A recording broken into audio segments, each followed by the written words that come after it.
संदीप जाधव आहे.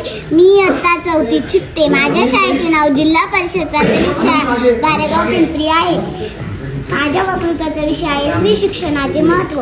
पुस्तकाने माणसाचे मस्तक सुधारते, पुस्तकाने माणसाचे मस्तक सुधारते आणि सुधारलेले मस्तक कोणाचे हस्ताक्षर होत नाही, पण लाचारीने कोणापुढे नतमस्तकही होत नाही, पण लाचारीने कोणापुढे नतमस्तकही होत नाही. अशक्य त्या गोष्टी शिक्षणच करू शकते, अशक्य त्या गोष्टी शिक्षणच करू शकते. क्रांतीची भाषा शिक्षणानेच पेटू शकते.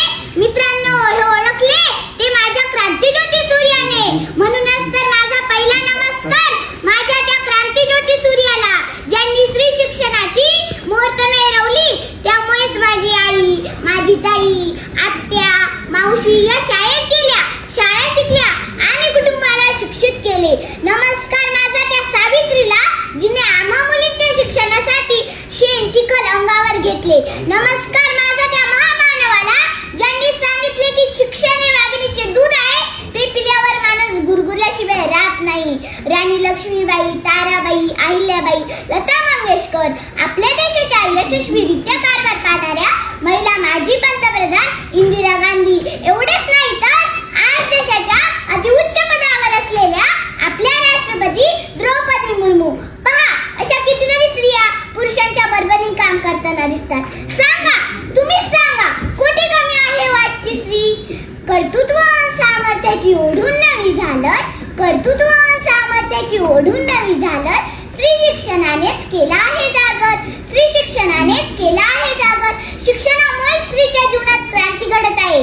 स्त्री शिक्षणाच्या चळवळीतून तिने ज्ञानाचा दिवा पेटवला आहे. शिक्षणामुळेच आजची स्त्री पुरुषांच्या खांद्याला खांदा लावून प्रत्येक क्षेत्रात काम करताना दिसते. किती सामर्थ्य तुझी या हाती, फुलवीसी पाषाणातून ज्योती. किती सामर्थ्य तुझी या हाती, फुलवीसी पाषाणातून ज्योती. गुण सिद्धोनात करणाऱ्या IPS किरण बेदी, अवकाशात झेप घेणारी महिला वैमानिक सौदामिनी देशमुख, लेखणीची धार दाखवणाऱ्या अरुंधती रॉय, अवकाशात भरारी घेणारी कल्पना चावला, सुनीता विल्यम, सानिया मिर्झा, सायना नेहवाल असो किंवा अनाथांची माय सिंधुताई सपकाळ असो, कालच्यापेक्षा स्त्री नक्कीच बदललेली आहे आणि ते शक्य झाले केवळ शिक्षणामुळेच. महात्मा फुले म्हणतात ना, विद्येविना मती गेली, मतीविना नीती गेली, नीतीविना गती गेली, गतीविना वित्त गेले, वित्तविना शूद्र खचले. एवढे सगळे अनर्थ एकाच विद्येने केले. म्हणूनच तर मी सर्व समाजाला मनापासून सांगू इच्छिते की स्त्रीला शिकवा. नभांगणातील चांदण्यांमधील चमचमणारी तारका होण्यासाठी तिला साथ द्या ती शिक्षणाची.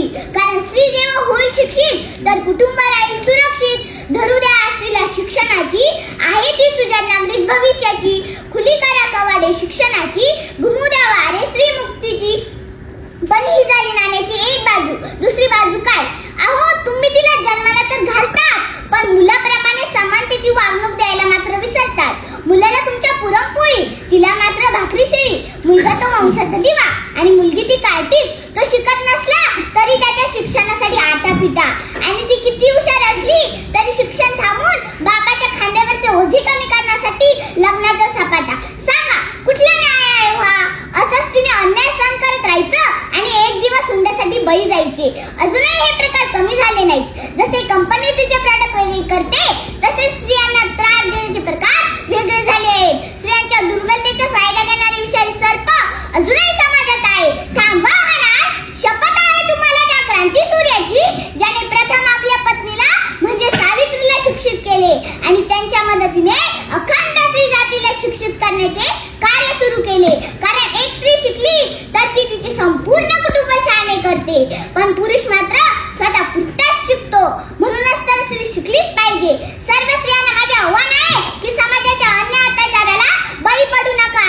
सर्व बंधनाच्या वेड्या तुम्ही आता झुगारून द्या.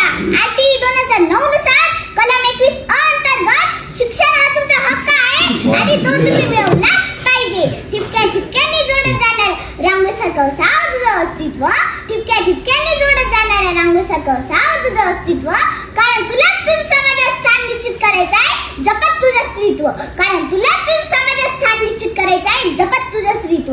लक्षात ठेव, तू आपला नाहीस, तू आहेस सबला नारी. तुला शिक्षणाची आस धरून घ्यायची आहे गगन भरारी. तुला शिक्षणाची आस धरून घ्यायची आहे गगन भरारी. धन्यवाद.